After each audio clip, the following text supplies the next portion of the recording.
Susanna, but you can call me Suze. We're gonna kick the day off by singing about God together. So everyone stand up and sing along.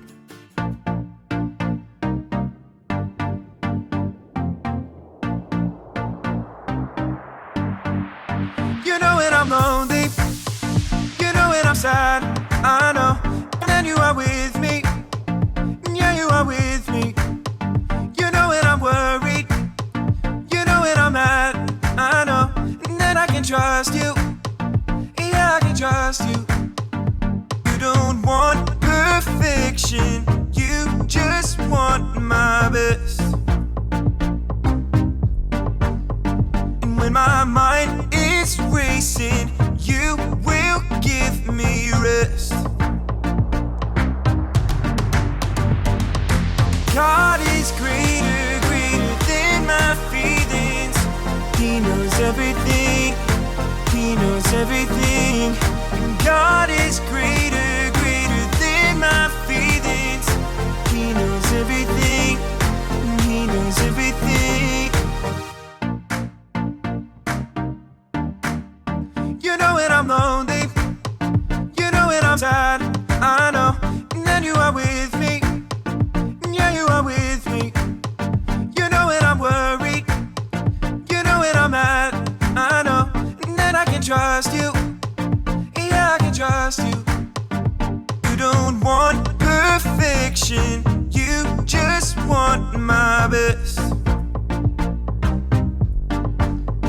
And when my mind is racing, you will give me rest. God is greater, greater than my feelings. He knows everything, He knows everything. God is greater, greater than my feelings. He knows everything, He knows everything. You are greater than all I feel. You know it all and you always will. I trust in you with all that I've got. Doesn't even matter if I feel it or not. You are greater than all I feel. You know it all and you always will. I trust in you with all that I've got. Doesn't even matter if I feel it or not. God is greater, greater than my feelings. He knows everything, He knows everything. God is greater, greater than my feelings. He knows everything, He knows everything. Great singing, everyone. We all have feelings, but no matter what, God is greater than our feelings. And that's what this Blueprint series is all about. Have any of you ever watched a show on TV or a video on YouTube about building or construction? Well, I have the honor of being one of the hosts of the hit construction show Build It with my good pal Skip. Take a look at what happened when we were filming our latest episode.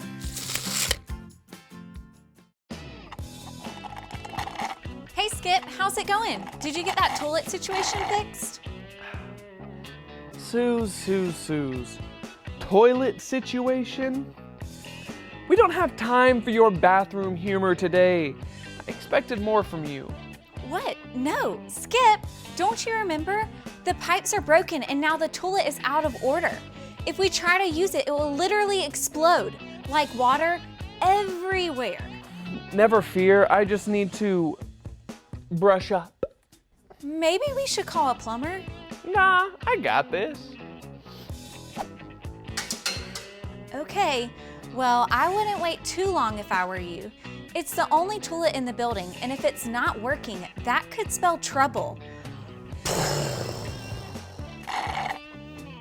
Suze, you worry too much. It'll get done. I'm counting on you. We don't have a lot of time. But really, what is time? Plus, I just need to finish a few things around here, like this Zing Cola. 128 ounces of pure deliciousness. Now, this Minecraft tower isn't going to build itself. And if I had to choose between Minecraft and a toilet, well, that's a no-brainer.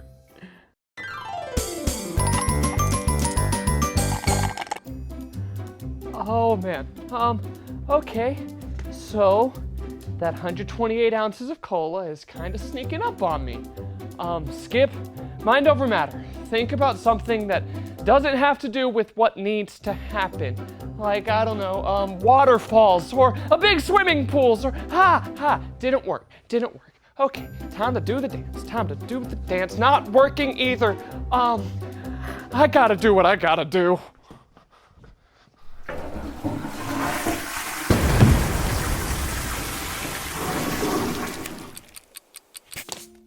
This is not a good look. What have I done? Oh no, Skip. I was gonna ask what happened, but I think I already know. Suze, this is awful. Today was going so great. I had my Minecraft, a soda the size of my head. I was just kicking back, living my best life. Now this is the worst day ever. I just don't even say it. I know what you're gonna say. I told you so, Skip. You should have fixed the toilet, or at least tried to call a plumber. But that'll make me feel even worse. Skip, I was gonna say I'm sorry you feel down. Yeah, you made a mistake, but I will help you get all cleaned up and it'll be good as new. Really, Suze? Really, really. You know what would make me feel better? A hug. Are you sure that's the only thing that will make you feel better? Oh, come on, Suze. It's just a small gesture, and it would bring me so much comfort. Okay. Hugs are the best. Give me 1 second.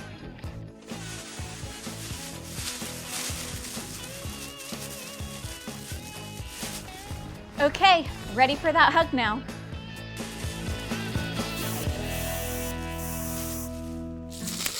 Oh man, those are some serious feelings we're dealing with here.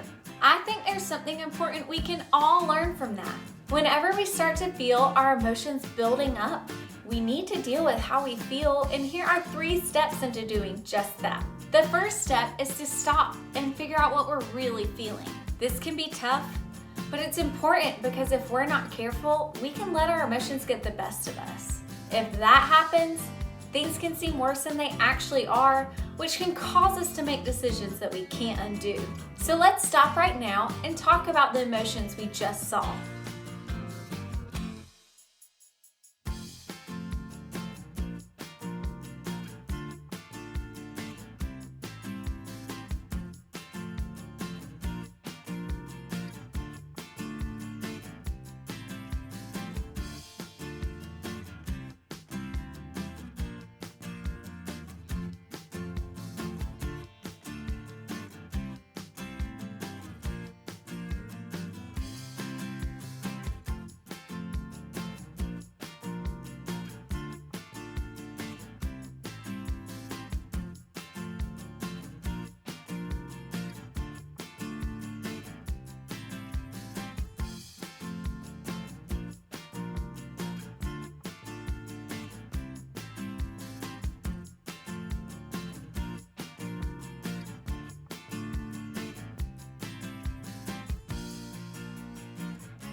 Skip was worried about the mess he had made.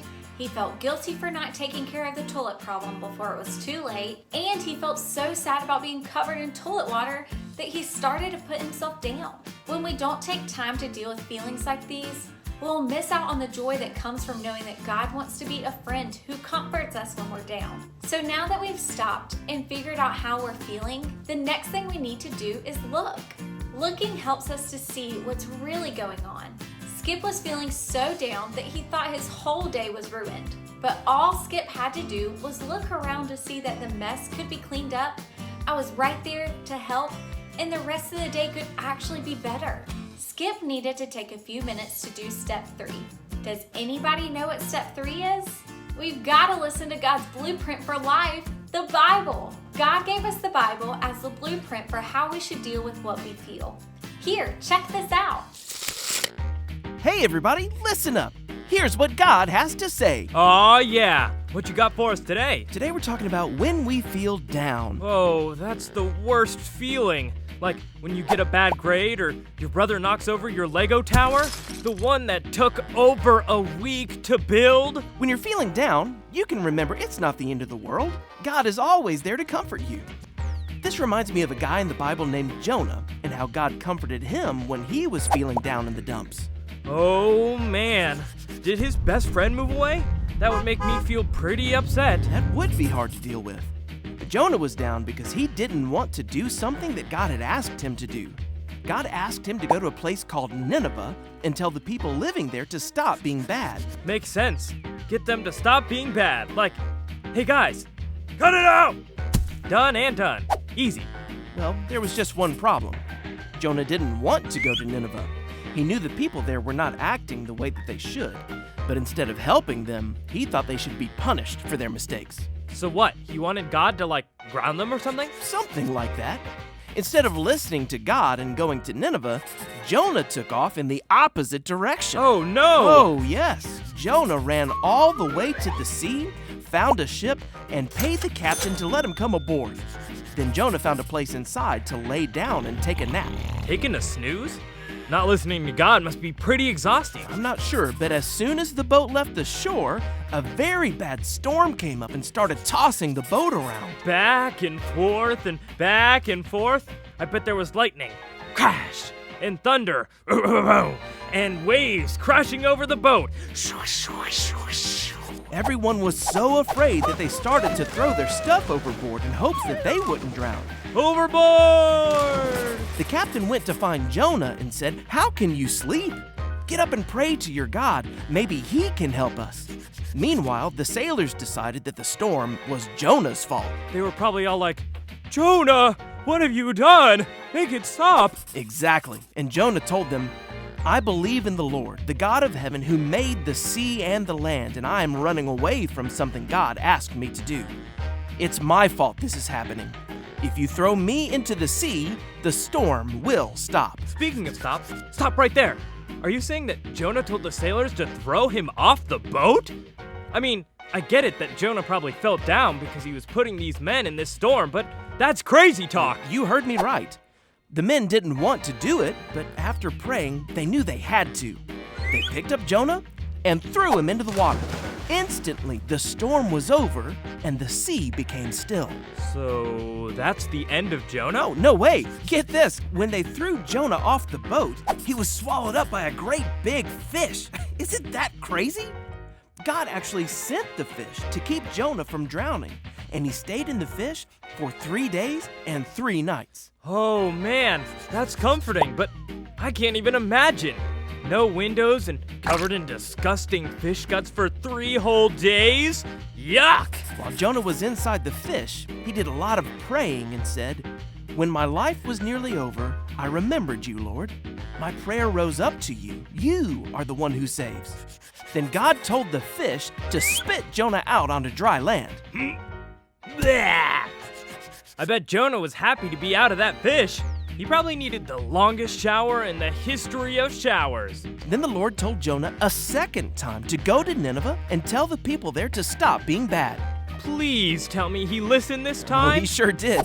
Jonah obeyed God and left for Nineveh right away.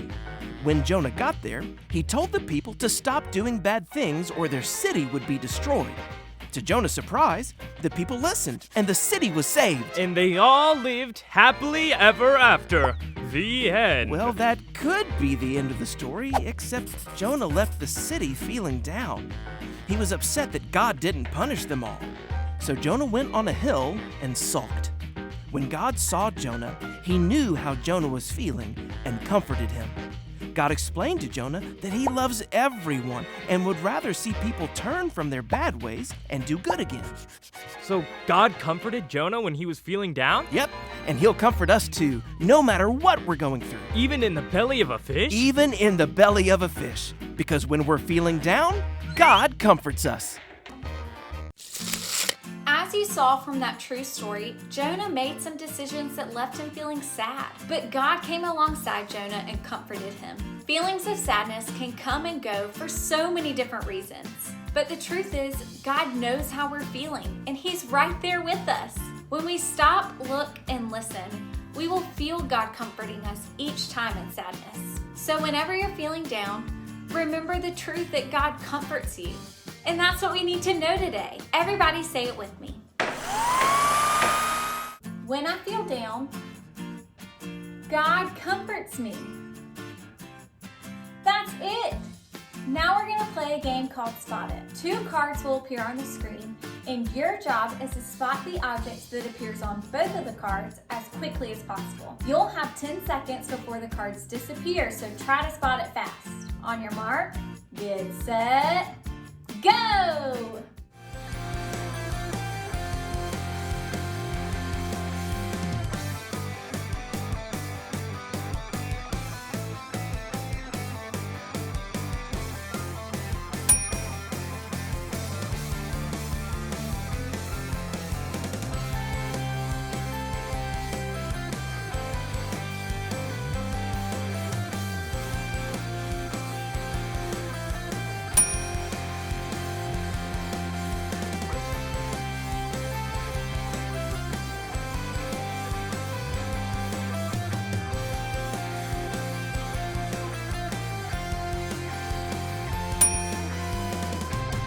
Great game, everyone!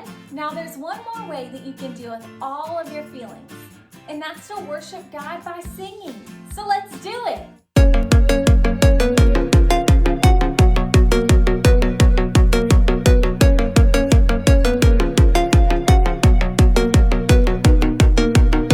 I wake up and start my day. I'll read your words, see what you say. That's what I do. That's loving you. When I don't know what to do, I'll follow you. I'll follow you. That's what I do. That's loving you.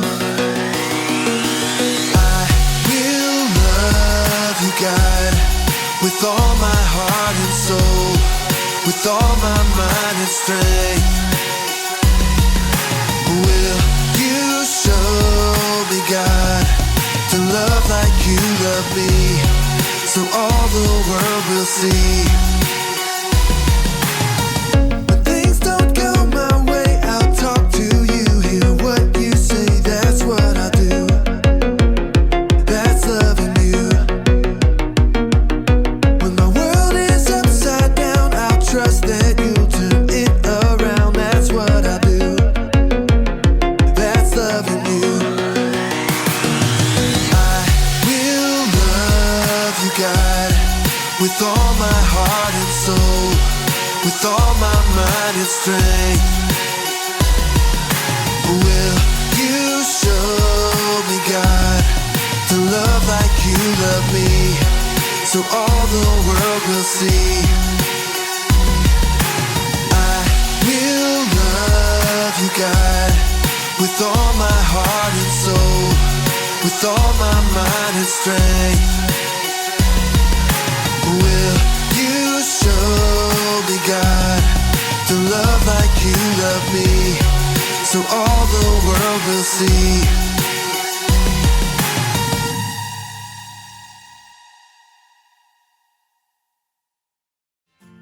Thanks for hanging out this week. Remember that God gave you all of your feelings, and He's always there to help you deal with them.